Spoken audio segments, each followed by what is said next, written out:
Good evening, everybody. So, we are doing daily answer writing practice, live answer writing practice. So, this is our third session. We started with the polity subject with respect to live answer writing. हमने इसमें पहले 2 days की 2 themes जो थी broad वो cover कर ली थी. आज आपको सुबह डे 3 की थीम्स मिल गई होंगी civil with cast Telegram channel पे. एंड उसी थीम्स के बेस पे हम क्वेश्चन करेंगे जो हमारी आंसर राइटिंग की प्रैक्टिस होगी.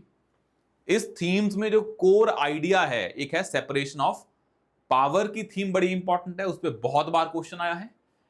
एक है डिस्प्यूट रेजोल्यूशन की थीम, और उसी से आता है एक आइडिया ऑर्डिनेंसेस वाला क्वेश्चन कि क्या ordinance is a violation of separation of power. और ऑर्डिनेंसेस पे पूछ सकते हैं कि इसका क्या पॉजिटिव्स और क्रिटिसिज्म है इसका सुप्रीम कोर्ट की जजमेंट्स के साथ. तो पहले हम करेंगे सेपरेशन ऑफ पावर का एस्पेक्ट, जो कि हर बार पूछा गया है और हमेशा पूछा जाता है, तो हमें सेपरेशन ऑफ पावर की थीम करनी पड़ेगी. तो हम स्टार्ट करते हैं उससे. Now first you will write that question in 11 minutes. 15 marker है वो. देन वी विल डिस्कस, फिर हम आगे जाके और क्वेश्चन डिस्कस करेंगे. एंड आई होप आपको ये, अब जब आंसर राइटिंग कर रहे हैं आप, एक तो आपको ये कि मुझे टाइम फ्रेम में करना है, और एक कोई करवा रहा है आपको, और करवाने के बाद यू कैन जज कि भाई मैं उस क्वेश्चन को कैसे समझा या समझी, मैंने क्या वैल्यू एडिशन ऐड की, क्या मेरा फ्लो था, कि क्या मैं क्वेश्चन को उस तरह एड्रेस कर पाया या कर पाई जैसे करना चाहिए था. तो we are doing those things in the last 2 sessions also. आज भी करेंगे. आज हम ट्राई करेंगे कि बॉडी को कैसे फोकस करना है. मैंने आपको बताया था हम हर क्वेश्चन में किसी एक एस्पेक्ट को उठाएंगे और उसको कोर फोकस रखेंगे, बाकी भी चीजें डिस्कस करेंगे, पर हर एक क्वेश्चन में कोई एनालिटिकल क्वेश्चन होता है, कोई फैक्चुअल होता है, तो कैसे एड्रेस करना है वो हम देखते रहेंगे क्वेश्चन बाय क्वेश्चन. तो धीरे धीरे जितने क्वेश्चन करेंगे उतना फायदा होता रहेगा. Now let's start with this question, that is separation of power का जो क्वेश्चन है. तो ये क्वेश्चन है आपका, and this is, I mean 11 minutes आपके पास हैं, and you can write this question in 11 minutes. तो लिखें इसको, पढ़ें और समझें, और 11 मिनट है आपके पास. हम आपको क्वेश्चन दिखा देते हैं. ये रहा क्वेश्चन. क्वेश्चन ये रहा. क्वेश्चन है, do you think constitution of India does not accept strict principle of separation of power, rather it is based on the principle of checks and balances. ये आपका टाइमर चल रहा है इधर, और आपको पता होना चाहिए. तो क्वेश्चन सॉल्व करें, फिर हम इसको डिस्कस करेंगे. Do you think constitution of India does not accept the strict principle of separation of power, rather it is based on the principle of checks and balances. 15 marker है, फिर हम इसको discuss करते हैं.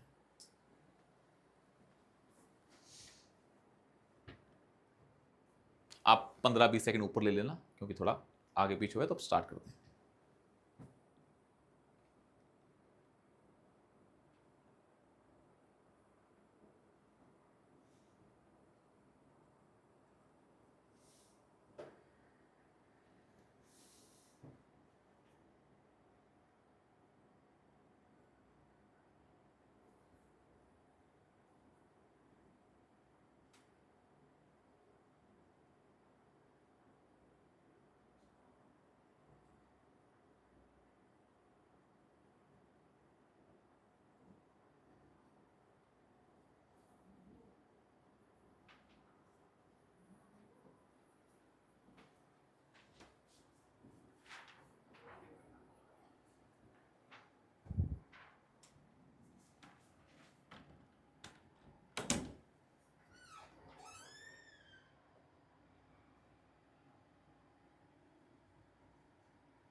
8:30 है आपके पास,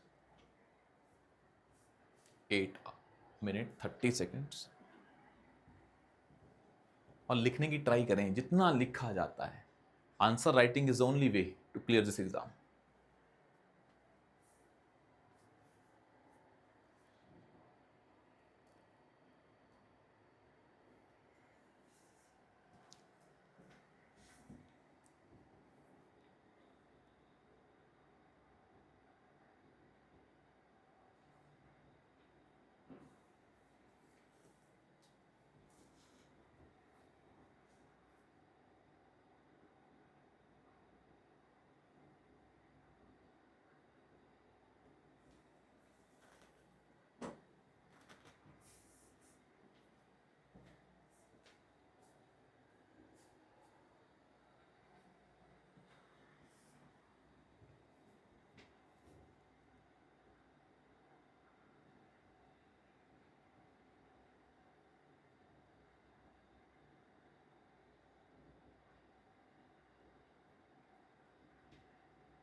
और अगर आपको कोई भी डाउट आता है ना आंसर राइटिंग में, तो you can mention in the comment section.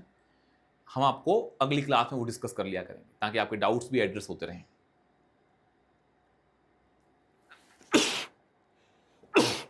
Sorry.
पाँच minute.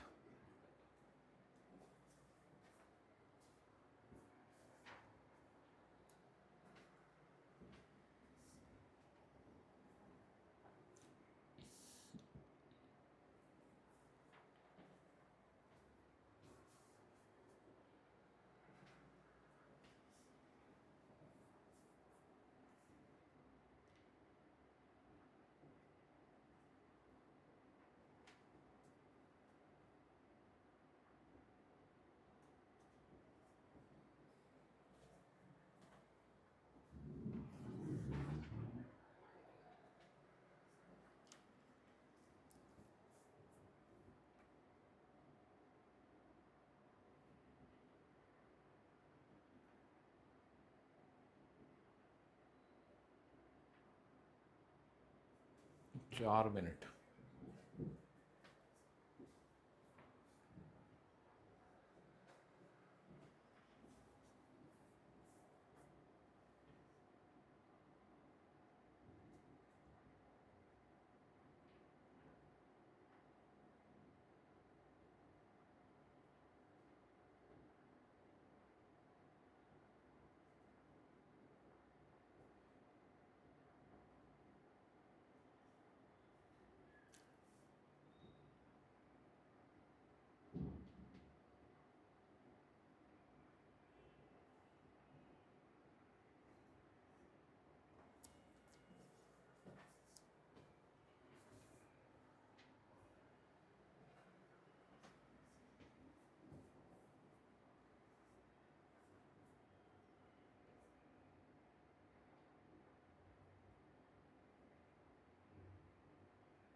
2 minute.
Thirty second.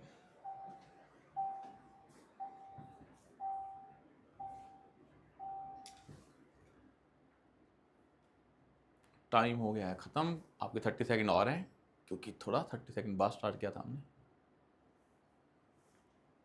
30 second.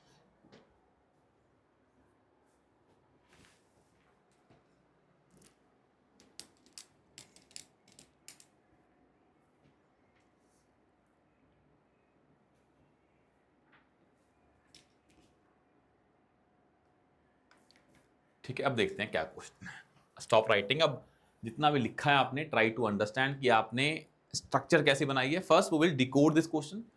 First हम क्या करते होते हैं, क्वेश्चन का इंटरप्रिटेशन, फिर करते हैं हम क्वेश्चन का जो स्ट्रक्चर बनाना होता है। तो first thing is question interpretation, then structuring of question. ये होती हैं दो चीजें करते हैं, फिर उसके बाद हम उसमें समान भरते होते हैं। तो हम पहले देखते हैं क्या है क्वेश्चन का इंटरप्रिटेशन और स्ट्रक्चर। क्वेश्चन है, do you think constitution of India does not follow the strict principle of separation of power, rather it is based on the principle of checks and balances? Explain. कि संविधान में separation of power strict नहीं है, in fact वो principle of checks and balances पे चलता है। अब यही दो चीजें बोली हैं और पूछा है, कहा है एक्सप्लेन करें अगर ऐसा है। मतलब डू यू थिंक, क्या सोचते हैं, और उसको समझाएं, एक्सप्लेन करें। अब इसको एक्सप्लेन भी करना है। So there are two things. Do you think कि सेपरेशन ऑफ पावर स्ट्रिक्ट नहीं है, और उसके बजाय principle of checks and balances है। Principle of checks and balances है, सेपरेशन ऑफ पावर स्ट्रिक्ट नहीं है, principle of principle of checks and balances है। पहला, ये मानते हैं या नहीं, जो भी है उसको क्या करें, एक्सप्लेन करना। एक्सप्लेन मतलब समझाएं, व्याख्या करें उसकी। अब पहले तो ये समझें कि ऐसे क्वेश्चन में there are two ways to write introduction. पहला तरीका क्या होता है, you just define what is separation of power, कि क्या होती है separation of power. Simple definition based, what called as definition. अब ना कभी भी आप ऐसे क्वेश्चंस को एड्रेस करने की कोशिश करें, व्हाट के साथ हमेशा वाई वाला एलिमेंट भी ऐड करें कि ऐसा क्यों है। And this why element shows understanding.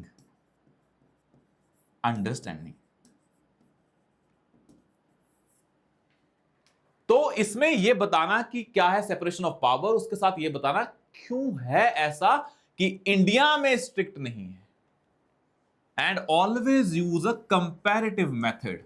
Comparative means try to compare it with something else, जो वो कंट्रास्ट दिखाए जिससे और क्लैरिटी मिल जाए। तो क्या होनी चाहिए introduction, what is separation of power and why we do not follow the strict separation of power. Reason behind that, compare it with the US Constitution. So you can simply say what is separation of power. You can use and mention the scholar. It's an idea given by a French philosopher Montesquieu. If अगर नहीं लिखना ना, ये जब भी definition लिखे last में क्या लिख दे ब्रैकेट में, Montesquieu. वर्ड ना बर्बाद करें कि this idea was given by French philosopher Montesquieu. आपको बस ये दिखाना है Montesquieu ने दिया है, तो लास्ट में डेफिनेशन लिख के Montesquieu का नाम डाल दें. क्या था सेपरेशन ऑफ पावर का principle? The simple was the power is divided between three organs of the state to prevent authoritarian government, ताकि एक ऑर्गन के पास सारी पावर्स ना हो.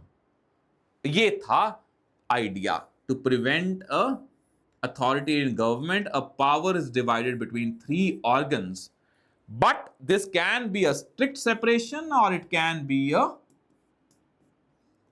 flexible one. और इंडिया के केस में we do not follow a strict separation model because we are a parliamentary democracy and there is a fusion between two organs in a parliamentary form of government. तो Y में क्या लिखोगे? Parliamentary form of government. और इसीलिए यही दिखाना था कि as compared to US where there is a strict separation of powers because of presidential system. ये बन जाती है आपकी introduction, analytical as well as factual. और एग्जामिनर को पता लग जाता है कि बच्चे को पता है कि क्यों हमारे में स्ट्रिक्ट सेपरेशन ऑफ पावर नहीं है. बिकॉज ऑफ कौन सा सिस्टम?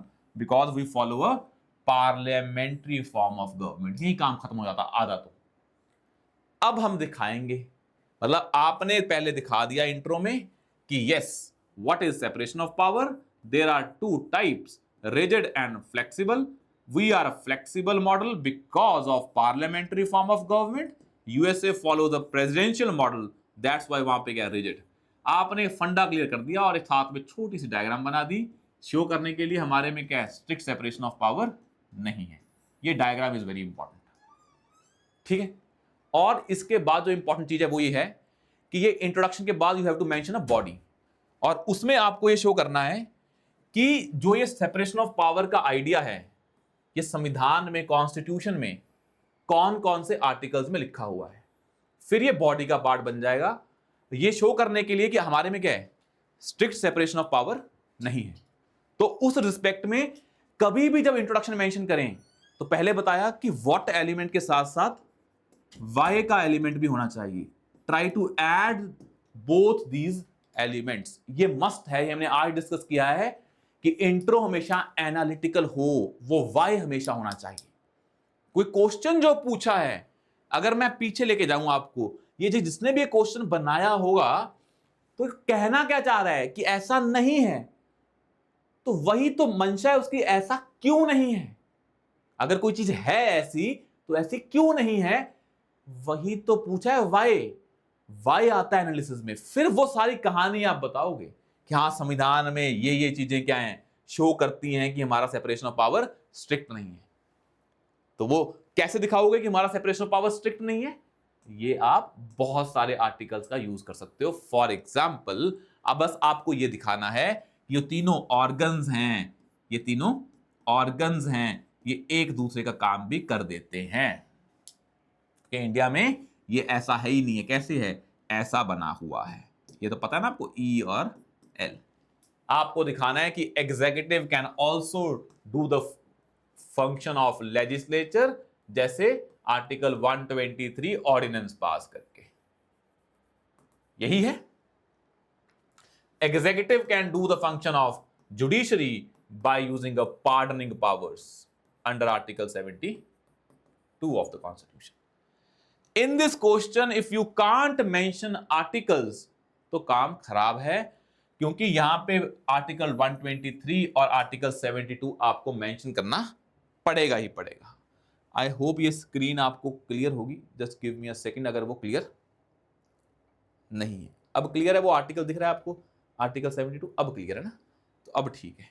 तो आपको दिखाना पड़ेगा कि हमारे में फ्यूजन ऑफ पावर दिख रही है कि कोई किसका काम कर रहा है, कोई किसका काम कर रहा है. आपको अभी दिखाया ना कि जो एग्जीक्यूटिव है वो जुडिशरी का काम कर रहा है, पार्डनिंग पावर 72 में है, या 161 में, गवर्नर के बता दें चाहे प्रेसिडेंट के बता दें, आर्टिकल्स आर मोर इंपॉर्टेंट। बाकी सारी चीजें आपको पता है। वैसे ही इसको आप स्ट्रक्चर फॉर्म दे सकते हैं, इसको आप स्ट्रक्चर का फॉर्म दे सकते हैं। कैसे करेंगे? स्ट्रक्चर बनाएंगे, पहले लिखेंगे how executive functions overlap with, how executive functions overlap with judiciary का काम, ऐसे लिखोगे आप, ये दिखाने के लिए।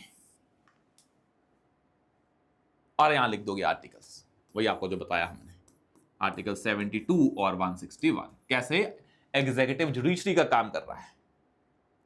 क्या एग्जीक्यूटिव यही करता है बस पार्डनिंग पावर्स? आपको ये भी पता है कि इन इंडिया एग्जीक्यूटिव अपॉइंट्स जजेस आल्सो, प्रेसिडेंट अपॉइंट्स जजेस।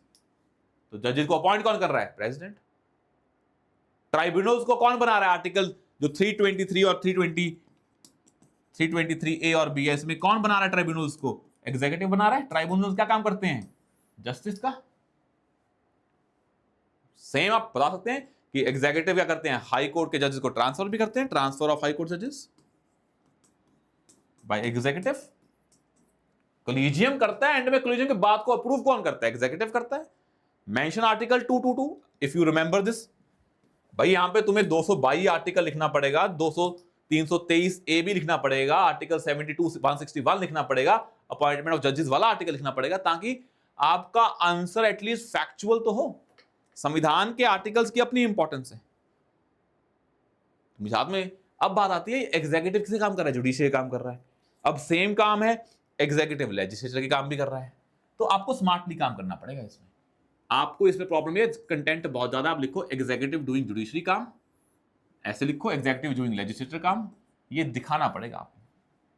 अब ये आपकी कला है कि आप कैसे दिखाते हो इसको, कि आप पहले एग्जीक्यूटिव बनाते हो, फिर लिखते हो executive doing judicial work, executive doing legislative works. जैसे यहाँ पे क्या है? ऑर्डिनेंस बना रहे हैं आर्टिकल 123 में, आर्टिकल 123 में ऑर्डिनेंस बनाते हैं, एग्जीक्यूटिव पास करते हैं। सारी पूरी की पूरी एग्जीक्यूटिव है, वही तो डिसाइड करती है कि पार्लियामेंट कब बैठेगी, मिनिस्ट्री ऑफ पार्लियामेंट्री अफेयर्स। तो एग्जीक्यूटिव का पार्लियामेंट का शेड्यूल कौन डिसाइड करता है? कौन बिल इंश्योर करता है? इंडिया में कौन से बिल पास होते हैं? पब्लिक मेंबर बिल पास होते हैं, वो कौन करता है? गवर्नमेंट के होते हैं।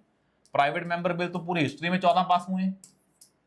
Now you have to understand, हमें सिर्फ थ्योरेटिकल एस्पेक्ट नहीं लिखना है, you have to show that what is the practical aspects of it.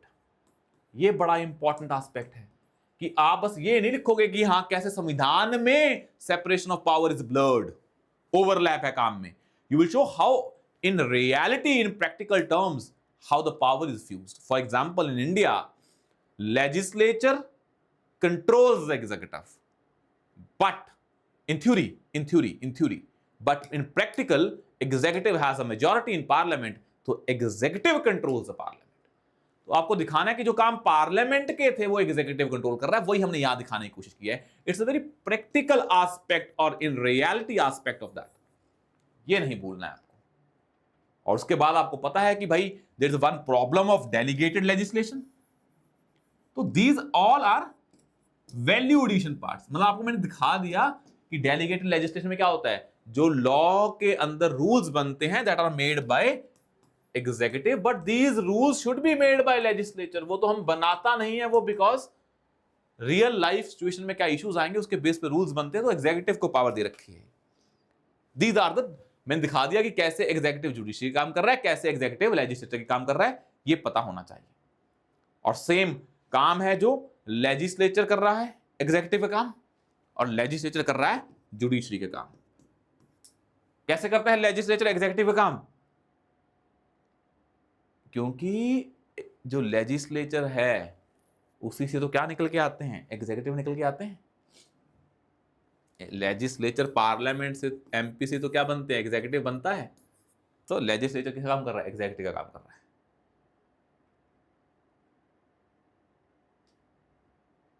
तो legislature controls executive. Legislature no confidence motion pass करके इनको निकाल सकता है, तो उसके काम में अड़चन डाल रहा है। सेपरेशन का मतलब क्या होता है? Separation of power means they should work independently, पर एक दूसरे काम में इंटरफेयर करना और एक दूसरे को डिस्टर्ब करना is a violation of principle of separation of power. कैसे काम करता है जुडिशरी के काम में इंटरफेयर करता है? इंपीचमेंट ऑफ जजेस। जजेस का इंपीचमेंट जो होता है आर्टिकल 124 क्लॉज 4 में, उसमें कौन काम स्टार्ट करता है? लेजिस्लेचर। 124 क्लॉज 4। पार्लियामेंट डिसाइड करता है कि कोई भी रूल्स होंगे सुप्रीम कोर्ट के, कितने जजेस होंगे सुप्रीम कोर्ट में, सब कौन डिसाइड करता है? पार्लियामेंट डिसाइड करता है। समझ में आया? जो भी लॉ जुडिशरी ने पहले अनकॉन्स्टिट्यूशनल बोला है उसको कौन चेंज कर सकता है? सॉरी, पार्लियामेंट चेंज कर सकता है। आया समझ में? सेम बच गया तीसरा ऑर्गन कि कैसे हमारा जुडिशरी किनके काम कर रहा है? लेजिस्लेचर और एग्जीक्यूटिव के। उसमें आप क्या लिखेंगे? आपने टर्म सुनी होगी कि भाई जो जजेस हैं they are basically doing impacting the legislature power to amend the constitution। भाई सेपरेशन ऑफ पावर का मतलब होता है काम अलग अलग कर दिए, मतलब अब ये काम अलग अलग करेंगे इंडिपेंडेंटली, ये एक दूसरे काम में अड़चन नहीं डालेंगे। संविधान को बदलने की पावर किसके पास है? पार्लियामेंट के पास। पर अमेंडमेंट को किसने रिस्ट्रिक्ट कर दिया? जुडिशरी ने। कैसे? डॉक्ट्रिन ऑफ बेसिक स्ट्रक्चर से। जुडिशियल एक्टिविज्म होता है, ओवररीच होता है, वो टर्म आपने बार बार सुनी होगी, तो वो है। तो जुडिशियल रिव्यू जो करते हैं आप, उसमें आप एग्जीक्यूटिव के और लेजिस्लेचर के दोनों के काम पे चेक रखते हैं ना। जुडिशियल रिव्यू की पावर है 32 और 226 में। तो आप दिखा रहे हो कैसे जो लॉ पार्लियामेंट ने बनाया उस पर कौन चेक रख रहा है? जुडिशरी। वो भी उसके काम में अड़चन तो है ही ना। स्ट्रिक्ट सेपरेशन ऑफ पावर का वायलेशन है कि नहीं है? बस काम खत्म। वैसे ये करता है जुडिशरी, दोनों के काम में इंटरफेयर करता है through judicial review, through amendment और थ्रू जुडिशियल एक्टिविज्म और जुडिशियल ओवररीच। ये आप प्रूव कर दोगे। फिर आप बताओगे स्ट्रक्चर के बाद कि हाँ भाई बात बिल्कुल सही है, इंडिया में स्ट्रिक्ट सेपरेशन ऑफ पावर नहीं है और ये होना भी नहीं चाहिए। बिकॉज अगर हमने तीनों ऑर्गन्स को अलग अलग रख दिया, इंडिपेंडेंट कर दिया, तो तीनों अपने अपने डोमेन में अथॉरिटेरियन बन जाएंगे। तो हम क्या लेके आए हैं? एक दूसरे के काम पे चेक रखने के लिए क्या लेके आए हैं? Doctrine of checks and balances. और ये आप लिखोगे, यहां पे इंट्रो लिखी, यहां पे आपने ये कहानी बनाई, यहां पे आपने लिखा ये कहानी, why is that so, this condition exist, जो हमने अभी डिस्कस की है कि स्ट्रिक्ट सेपरेशन ऑफ पावर नहीं होता है। इसमें आप लेंगे अपना आराम से एक पन्ना, आधे पन्ने की इंट्रो, एक पन्ने का ये शो करोगे कि कैसे स्ट्रिक्ट सेपरेशन ऑफ पावर नहीं है, फिर शो करोगे कि why is that so, why we need doctrine of checks and balances, so that एक ऑर्गन अपने आप में अथॉरिटेरियन ना बन जाए। So we have a doctrine of checks and balances, and you will compare even in the US Constitution, there is no such strict separation of power in ideal term। वहां भी doctrine of checks and balances exist करती है। और फिर बताओगे क्या होती है doctrine of checks and balances, और दिखाओगे कि हमारे संविधान में ये कहां-कहां पे दिखती है। फिर एंड में बताओगे both these doctrines, separation of power plus checks and balances, work in sync with each other to ensure that authoritarian governments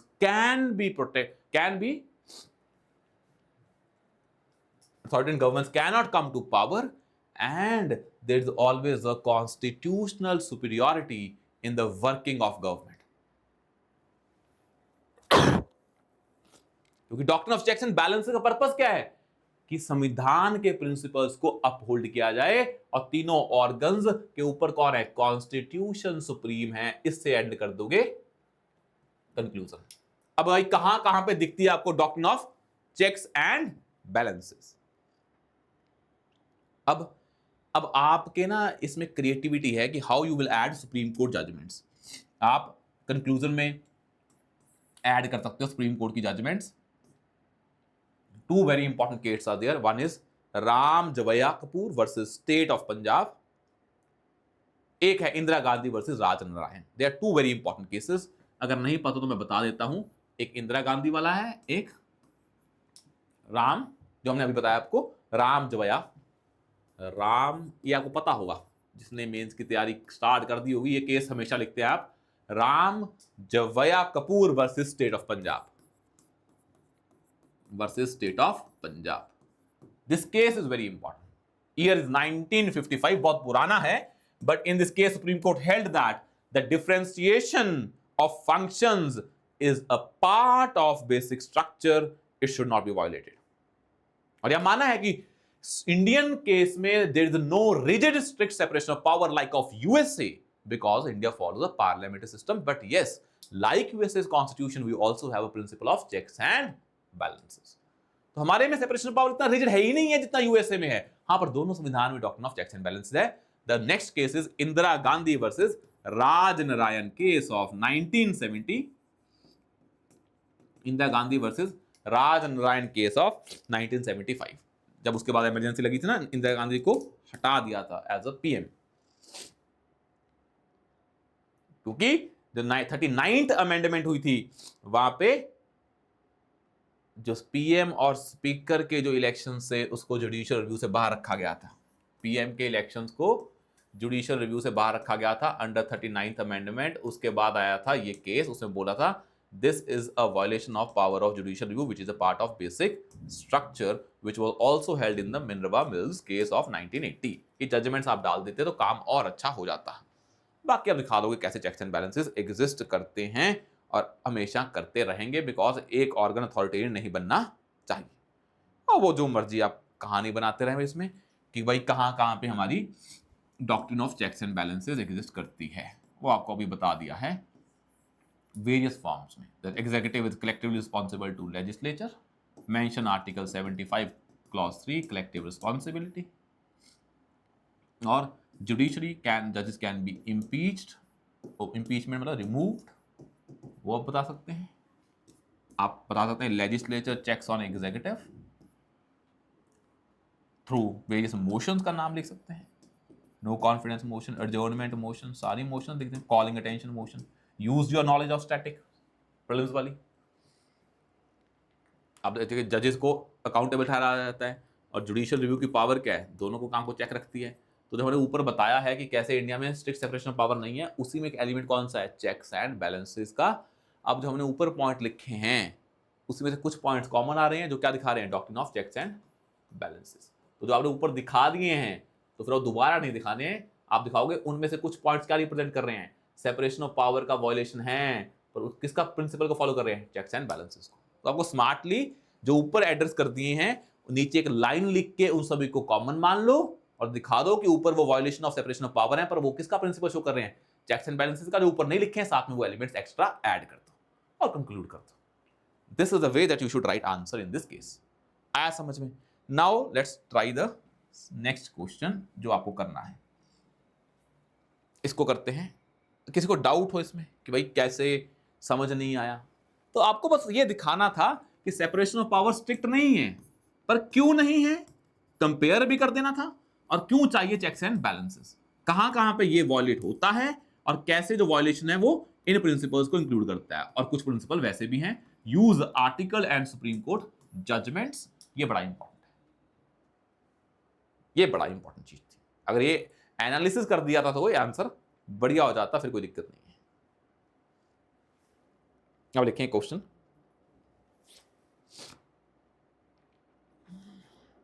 एक सेकंड दें फिर हम अगला क्वेश्चन लिखते हैं इसमें।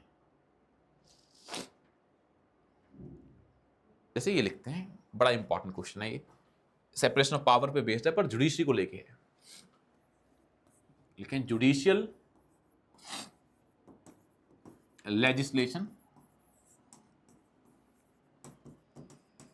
जुडिशियल लेजिस्लेशन, थोड़ा सा जुकाम है तो थोड़ा साथ में टॉलरेट करें, is anti, judicial legislation is antithetical to the principle of separation of power.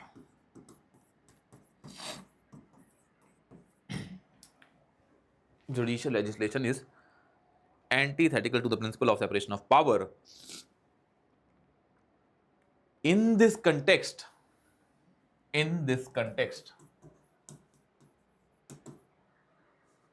justify the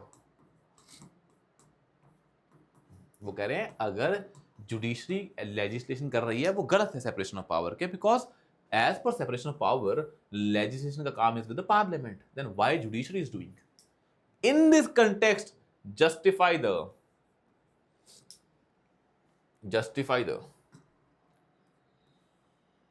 ये हमने वैसे ही एनालाइज करवा दिया।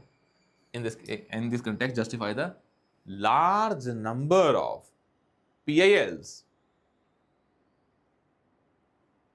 justify the large number of PILs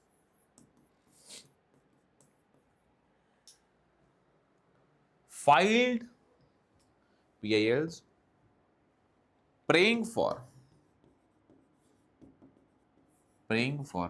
issuing guidelines to executive। मतलब जो इतनी पब्लिक इंटरेस्ट लिटिगेशन पास होती हैं, गाइडलाइंस टू एग्जीक्यूटिव, जस्टिफाई करो फिर कि तुम जो पीआईएल ऐसी हैं जो गवर्नमेंट के को बोलती हैं कि ऐसा करने को बोलती हैं कि गवर्नमेंट ऐसा करे,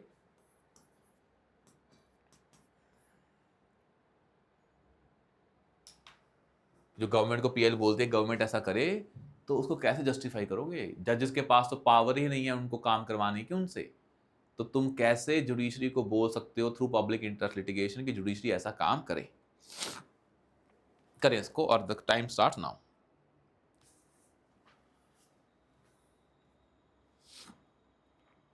योर टाइम स्टार्ट अब करना।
ट्राई करना अब ना इस क्वेश्चन को थोड़ा सा एनालिटिकली, क्वेश्चन को ना प्रूव नहीं करना होता है सोशल साइंस में, क्वेश्चन को समझ के क्या कहना चाह रहा है डिकोड करके जो क्वेश्चंस बनते हैं उसको आंसर करना होता है। एक क्वेश्चन को आंसर नहीं करना होता, क्वेश्चन का डिकोडिंग एनालिसिस, उस पे जो क्वेश्चन बनेंगे उसको आंसर करना होता है।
8 मिनट रह गए।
4-5 मिनट रहे।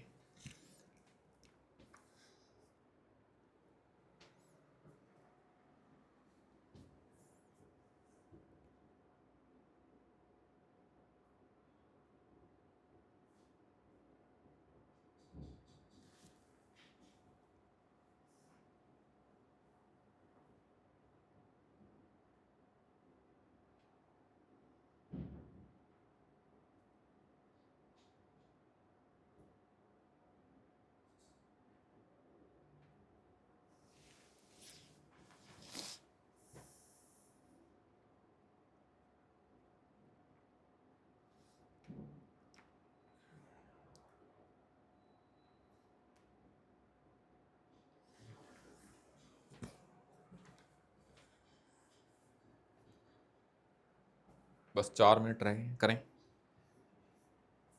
इसको हम एनालिटिकल तरीके से समझेंगे। इसमें हम वैल्यूडेशन करवाएंगे, समान बताएंगे, बस समझेंगे एनालिटिकली। आप देखना कि क्वेश्चन कैसे अलग हो जाते हैं।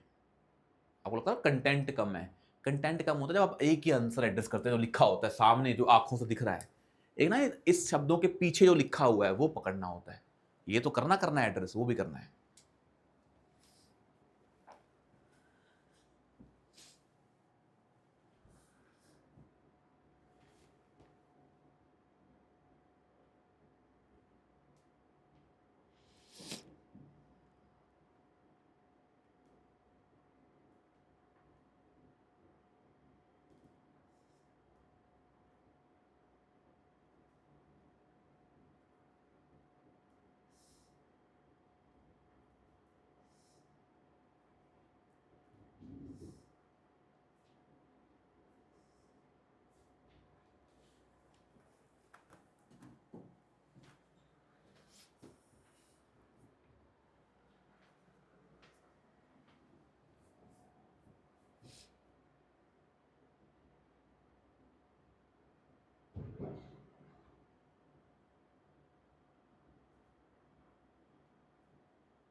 Last 2.5 minutes.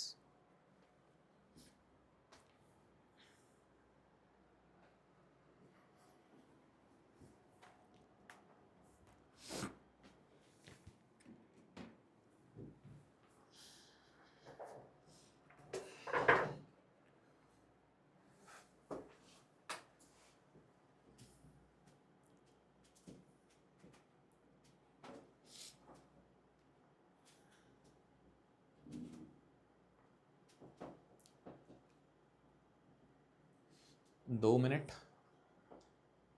और ना लिखने की कोशिश करें साथ साथ में। आपको पता भी नहीं लगेगा आफ्टर 13 डेज। जो पॉलिटी और गवर्नेंस मैं डील करूंगा, ये पॉलिटी और गवर्नेंस 13 डेज का है। उसके बाद बाकी टीचर्स डिस्कस करेंगे सारे सब्जेक्ट्स आपके साथ। बट इन दीज 13 डेज अगर आप रोज काम करेंगे ना, ये we will be discussing around 40-50 question. 50-60 question, 40-50 question आपके हम अगर लिख लिए आपने और उसको एनालाइज कर लिया मेरे साथ, फिर तो डर ही खत्म हो जाएगा ना आपका। प्रैक्टिस चलती रहेगी, बड़े कॉन्फिडेंस होगा कि I can deal with that.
हो गया है खत्म टाइम। तो let's start with the discussion this question.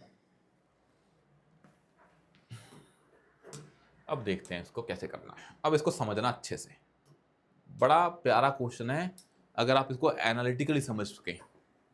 देखें इसको, judicial legislation is antithetical means opposite to the principle of separation of power.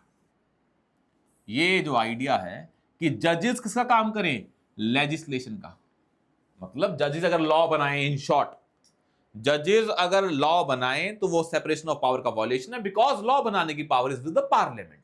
Okay, in this context, पहली बात इसके कंटेक्स्ट में बताएं कि जो इतनी ज्यादा पीएल्स फाइल की जाती हैं इसलिए कि आप एग्जीक्यूटिव को या लेजिस्लेचर को डायरेक्शंस दो, एग्जीक्यूटिव को या लेजिस्लेशन को डायरेक्शंस दो, या वर्ड अगर एग्जीक्यूटिव हो चाहे क्या हो लेजिस्लेचर हो, आंसर तो सेम ही रहेगा ना। जुडिशियल लेजिस्लेशन का मतलब क्या है कि जुडिशरी जब काम करती है किसके, एग्जीक्यूटिव के या लेजिस्लेचर के, क्योंकि जब एग्जीक्यूटिव का काम क्या होता है, रूल्स बनाना, वो भी किस में आ जाता है, लॉ की डेफिनेशन में आता है ना। आर्टिकल 13 में अगर हम बात करें लॉ की डेफिनेशन में सब कुछ आता है, जो लॉ पार्लियामेंट बनाती है, जो रूल्स एग्जीक्यूटिव बनाता है। तो लेजिस्लेशन का मतलब क्या है, जुडिशरी कौन सा काम कर रही है, लॉ मेकिंग का। लॉ मेकिंग मतलब लॉज एंड रूल्स, मतलब एग्जीक्यूटिव एंड लेजिस्लेचर, तो कुछ भी आ जाए आंसर सेम रहेगा।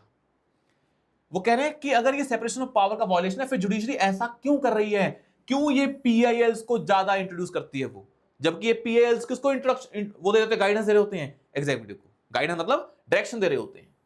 वो कह रहे हैं पीआईएल्स का ज्यादा फाइल होना is a violation of separation of power. How will you justify that, और कैन यू जस्टिफाई और not? If you can't justify give reasons, if you can then give reasons. ये क्वेश्चन है। अब एक चीज समझें, जब कोई एक स्टेटमेंट दे दी जाती है ये वाली और पूछे इसके कंटेक्स्ट में बताएं, तो ये स्टेटमेंट अपने आप में डिमांड ऑफ द क्वेश्चन नहीं है, it is just a context of the question. Exact demand is this one कि why the PILs are increasing and can you justify that if these PILs are against the principle of separation of power, because these PILs are mostly to give directions to executives. अब इसी को कैसे answer करें? अब इसमें दो चीजें आती हैं। You can start with the introduction with the term judicial legislation because it can be defined, it is not that simple to understand. तो जो चीजें simple to understand ना हो, try to define those things in your own words. तो पहले इसको define कर सकते हैं, क्या है वो आपको बता दिया है डेफिनेशन। अब आप बताएंगे how it is a violation of separation of power, just एक सिंपल लाइन में, सिंपल लाइन में बता देते हैं, कंटेक्स्ट बन जाएगा।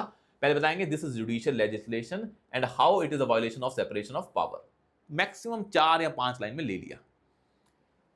अब आपने बताया कि ये violation of separation of power है, क्यों है वो बता दिया। इनफैक्ट आप ये बता भी सकते हैं लिख के कि judicial legislation versus separation of power, अगर आपने ऊपर क्या डिफाइन किया है, जस्ट जुडिशियल लेजिस्लेशन, आप ये भी कर सकते हैं ऊपर जस्ट डिफाइन करें जुडिशियल लेजिस्लेशन, फिर एक बनाएं how this is violation of separation of power. आप ये भी बता सकते हैं कि ये जो जुडिशियल लेजिस्लेशन का प्रिंसिपल है, how it is a violation of separation of power. इसमें आपने एक कहानी बता दी। और दूसरा आपने ये बता दिया कि जब ये किया जाता है जुडिशियल लेजिस्लेशन को हम बोलते हैं it can be linked with judicial activism और ओवररीच। ये वर्ड डाल दें कि judicial legislation means judiciary entering into the domain of executive and legislature, that is in guiding and giving them the direction to enforce laws and rules, and this principle is called as judicial activism or overreach, and overreach, that is judiciary overreaching its power and entering into the domains of other organs. ये diagram बना सकते हैं, आपकी इच्छा है आपको क्या करना है, there is no one way। फिर दिखा दें कैसे ये दोनों में कंफ्लिक्ट है, जुडिशियल लेजिस्लेशन और सेपरेशन ऑफ पावर में। वो कहानी आप सिंपल सी बता दें कि भाई कहाँ कहाँ पे एक आधा आपको एग्जाम्पल नहीं, यहाँ पे लॉजिक बता दें कि ये इनका लॉ मेकिंग पावर काम है और ये क्या कर रहे हैं, इनका काम है लॉ मेकिंग का पावर लेजिस्लेचर का, और जुडिशरी इनके काम में दखल दे रही है। दैट इज फंक्शनल ओवरलैप हो रहा है। ये आपने दिखा दिया। या एग्जीक्यूटिव के काम में कौन इंटरफेयर कर रहा है, जुडिशरी, फंक्शनल ओवरलैप हो रहा है। पर 2 पॉइंट लिख के बता दे, ज्यादा नहीं, बिल्कुल सिंपल सा, जो और पिछला क्वेश्चन डिस्कस किया है वही दिखा दें, उसके कोई 2 फीचर। जब ये खत्म हो गया, ट्राई, अगर आपका एक पन्ना है, मैक्सिमम हम बोल सकते हैं 1/3 पेज में ये दोनों चीजें खत्म हो जानी चाहिए, क्योंकि this is not a direct demand of the question. आपको इनडायरेक्ट डिमांड पे वर्ड्स कम यूज करने हैं, उसका काम होता है सिर्फ और सिर्फ फ्लो को मेंटेन करना। अब अगला है जो काम, वो दिखाना है how you can justify that. तो पहले आपको दिमाग में ना ये क्वेश्चन बड़ा ओपिनियन वाला है, ओपिनियटेड क्वेश्चन है कि do you think in this context how will you justify. तो first is can you justify, first is can you justify, if yes then why so, if no why so. It can't be both ways, या तो हां बोलोगे या ना बोलोगे। अब इसमें आपको स्टैंड लेना पड़ेगा। फॉर एग्जाम्पल ये क्वेश्चन किसका है, जुडिशियल एक्टिविज्म का, जुडिशियल ओवररीच का। क्या आप बोल सकते हो, इनको जस्टिफाई कर सकते हो? आप बोलोगे हाँ मैं एक्टिविज्म को जस्टिफाई कर दूंगा, ओवररीच को नहीं कर पाऊंगा। तो आप बोलोगे कि कुछ पीआईएल्स जो गवर्नमेंट को डायरेक्शन देती हैं वो एक्टिविज्म के डोमेन में आती हैं, और कुछ पीआईएल्स ओवररीच के डोमेन में आती हैं। What is the difference between activism and overreach? Judicial activism means when other organs are not performing their functions or duties and judiciary is doing those functions, it is called as activism. Activism means when other organs are not performing their functions and judiciary just giving a direction to them. Judiciary बोलती है आप नहीं कर रहे तो ऐसा मैं कर रही हूं, और मैं आपको कह रही हूं आप इसके हिसाब से काम कर लें। जैसे जुडिशरी ने बोला कि मैंने देखा कि जो इलेक्शन कमीशन ऑफ इंडिया है उसको अपॉइंट गवर्नमेंट कर रही है, तो उसकी अपॉइंटमेंट में इश्यूज हैं, तो उसको अपॉइंट करेगी 3 मेंबर कमेटी, कौन, PM, CGI and leader of opposition. बाकी आप डिसाइड करें, तब तक ये टेम्परेरी फिनोमेना है।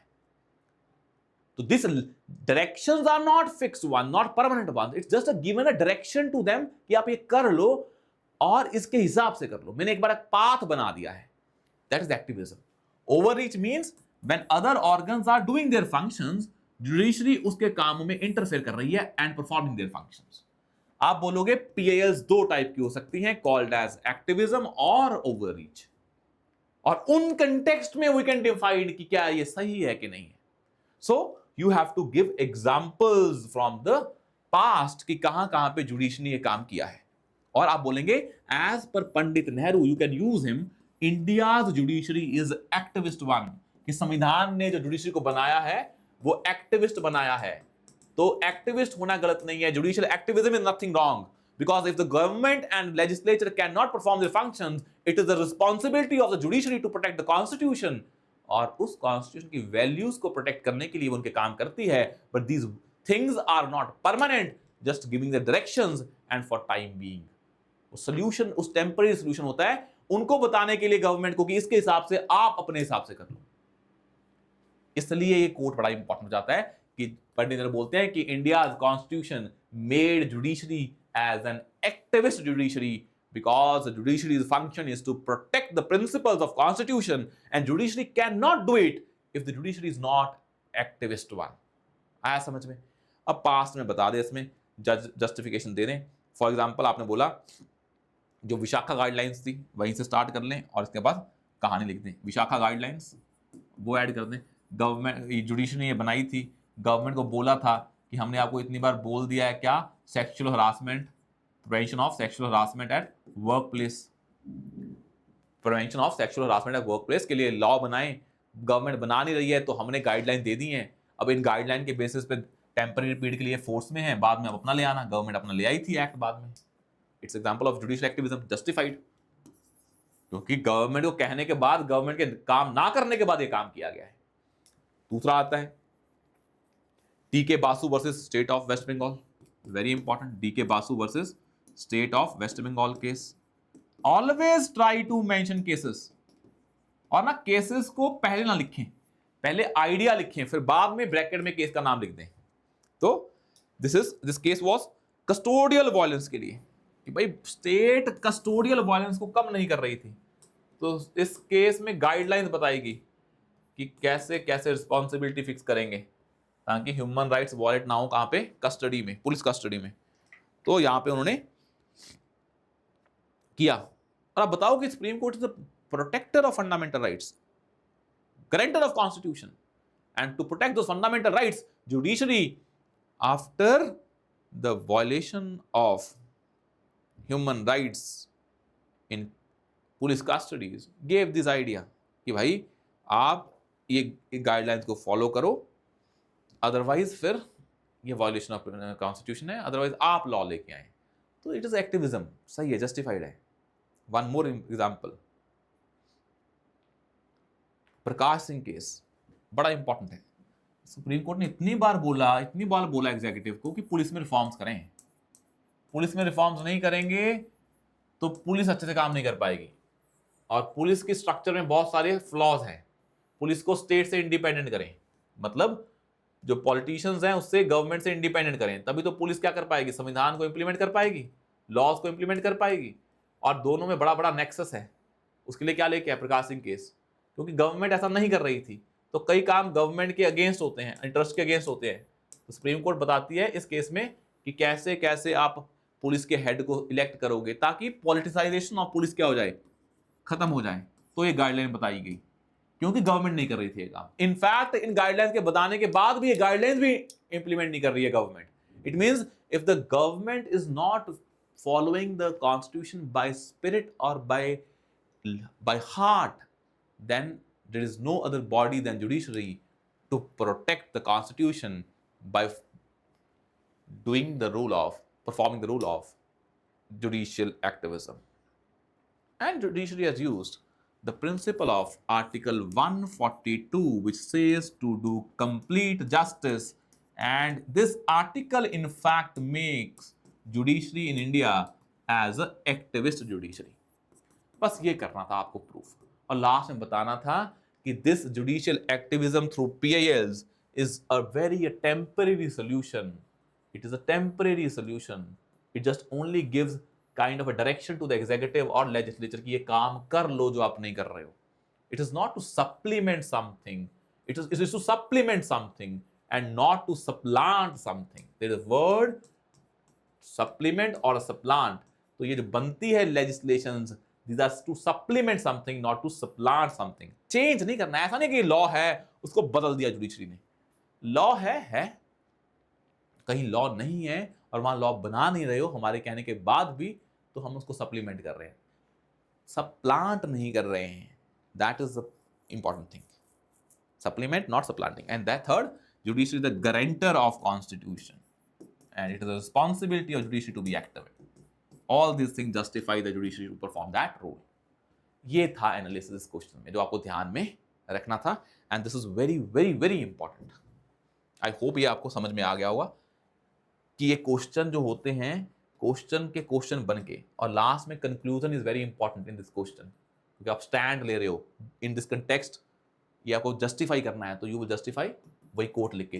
Activism, judicial activism is a kind of, constitution ने यही क्या किया था, प्रिंसिपल को डाला हुआ है एज पर Pandit Nehru, and only through this other organs can perform their functions and we can ensure constitutional morality so that constitution can be implemented in spirit and not just text.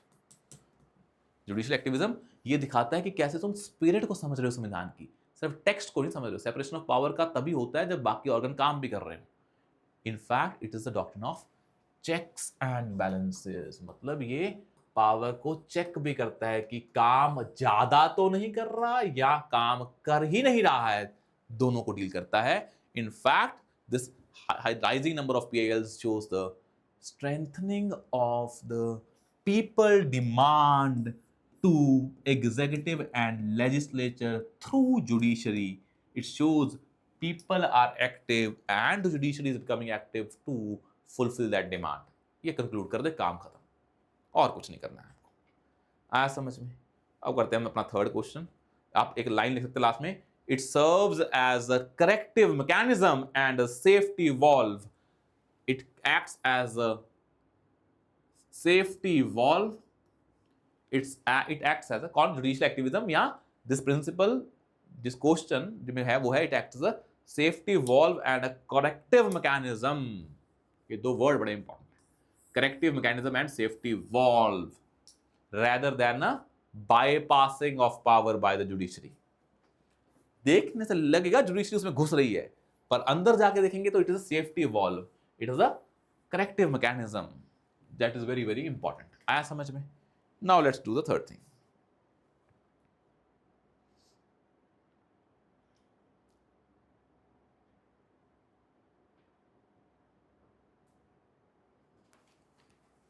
Third is this one.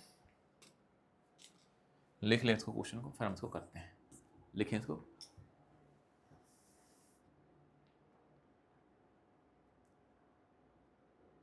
जैसे हमने आपको बताया ना कि judiciary legislation separation of power का violation है, वैसे होता है ऑर्डिनेंसेस और also violation of separation of power. ये भी बन जाता है. जैसे ये बनाया है सेम ऐसे बनाया है.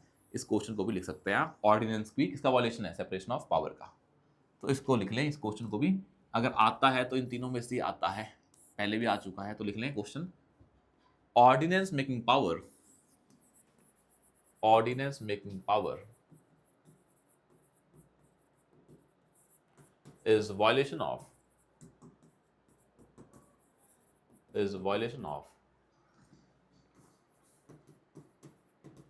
principle of separation of power. Comment बस सिंपल, अपने हिसाब से समझें. कई बार क्वेश्चन ऐसे भी आते होते हैं, तो इसमें होता है भाई क्या बोलना चाह रहे हैं, कई बार कम शब्दों में भी आपको इसमें चीजें ऐड करनी पड़ेगी. Time starts now.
अब हम बताएंगे ये क्वेश्चन को कितना हम अच्छे से स्ट्रक्चर कर सकते हैं.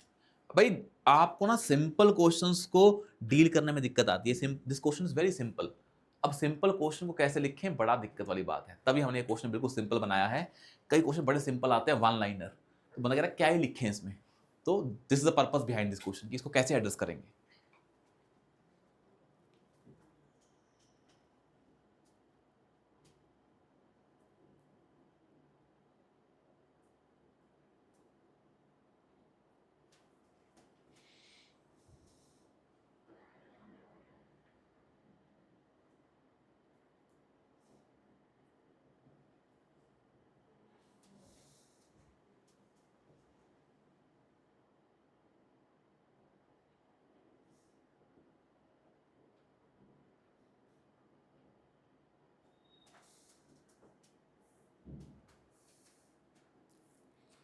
Eight minute 30 seconds.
5 minutes.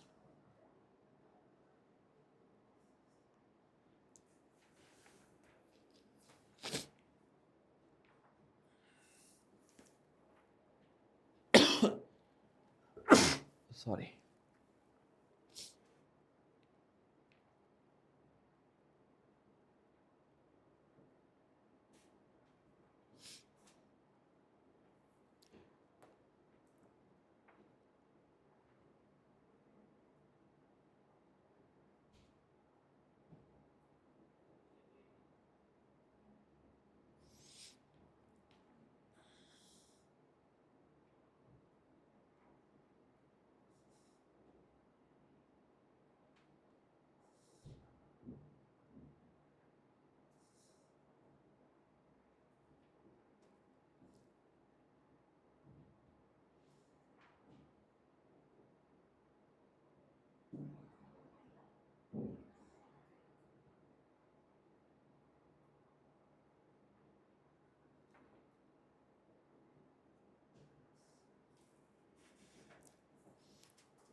Two minute 30 seconds. 2 minute 30 seconds.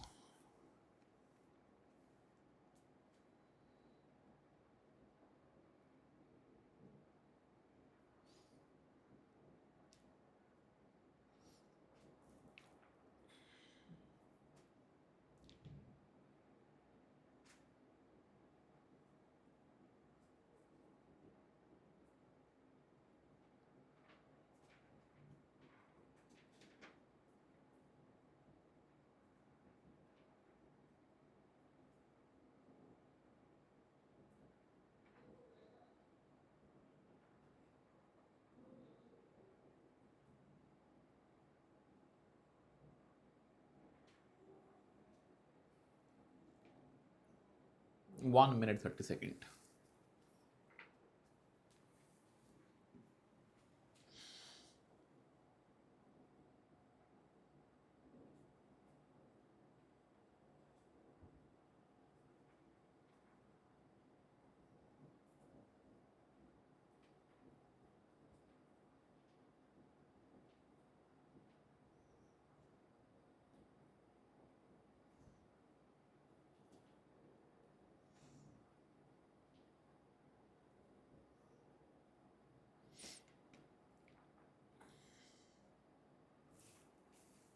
Last 1 minute.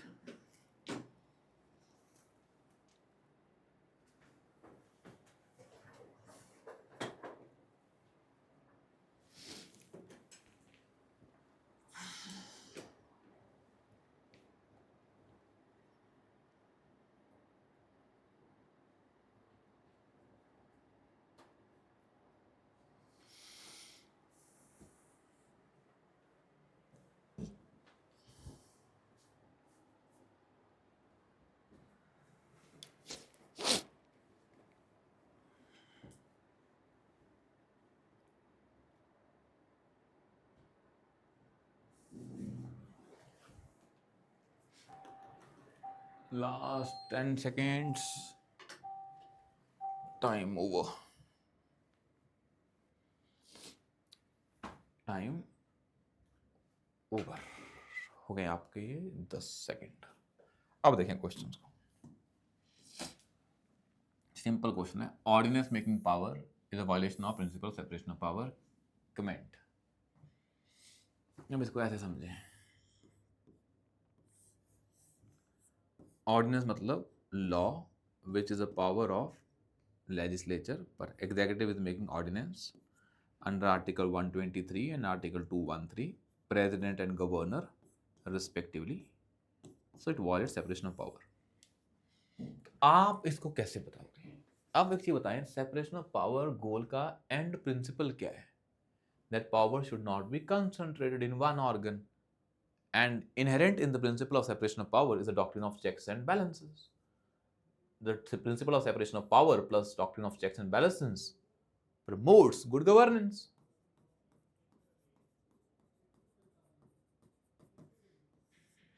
तो सेपरेशन ऑफ पावर का प्रिंसिपल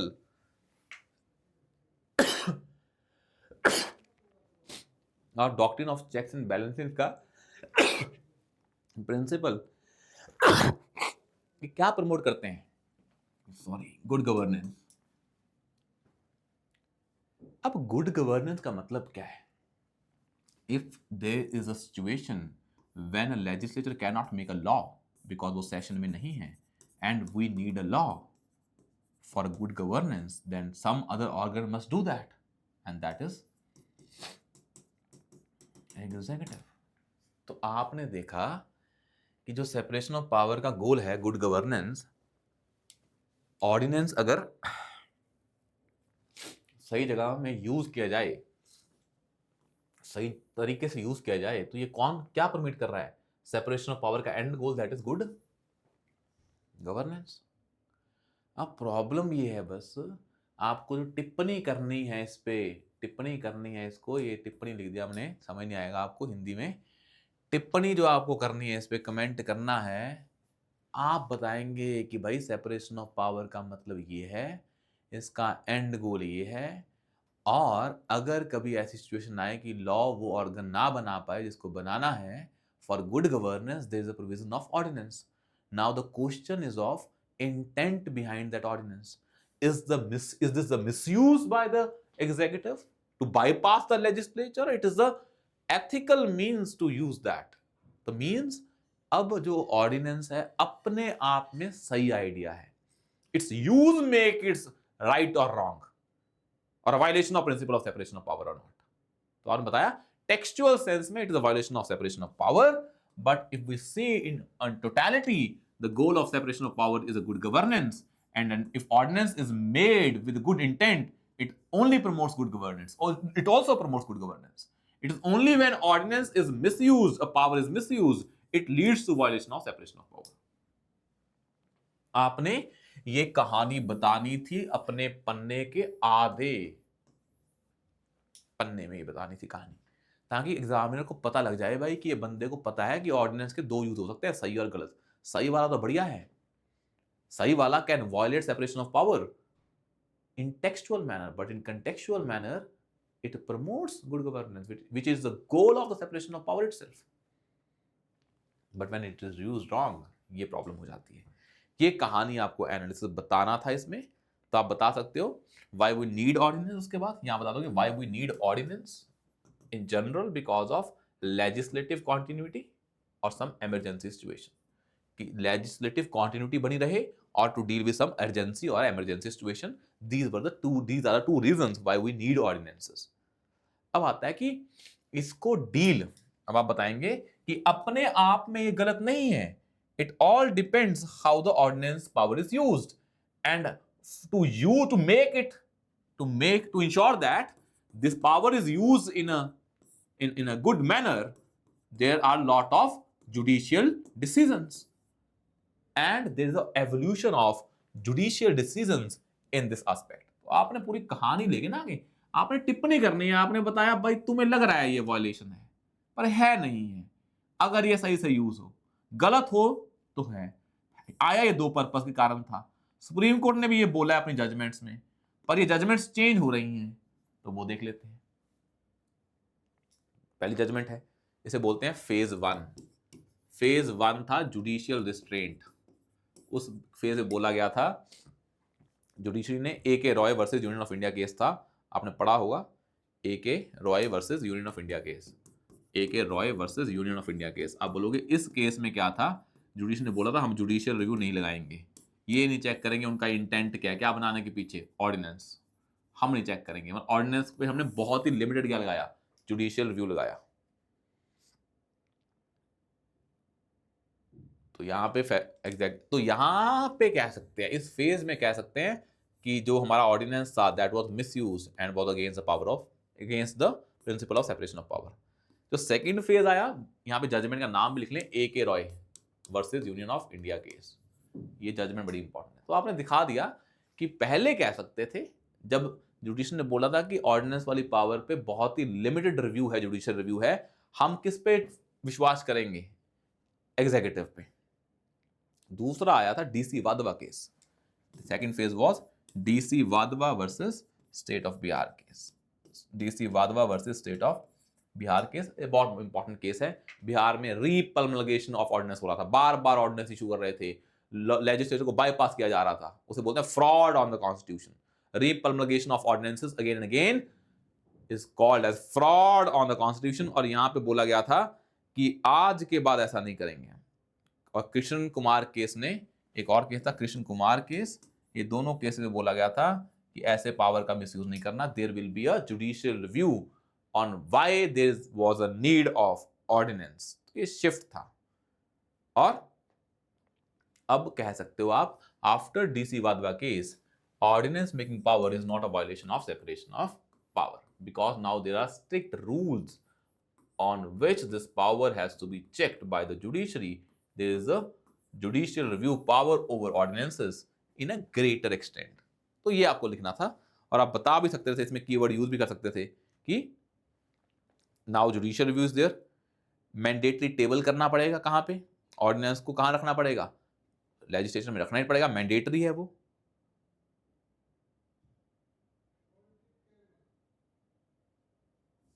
दिखाना पड़ेगा कि there is a emergency situation. तो आप कह सकते हो कि ordinance making power depends upon a political culture of a country. If culture is good, then this power is not a violation of separation of power, in fact promotes separation of power का end goal, that is good governance। ये आप कहानी लिख सकते हो। आया समझ में यहाँ तक? तो इसके बाद हम करते हैं, हमारा डे 4 है वो हम कल करेंगे। So thank you so much, will see you soon in day 4। Thank you so much again.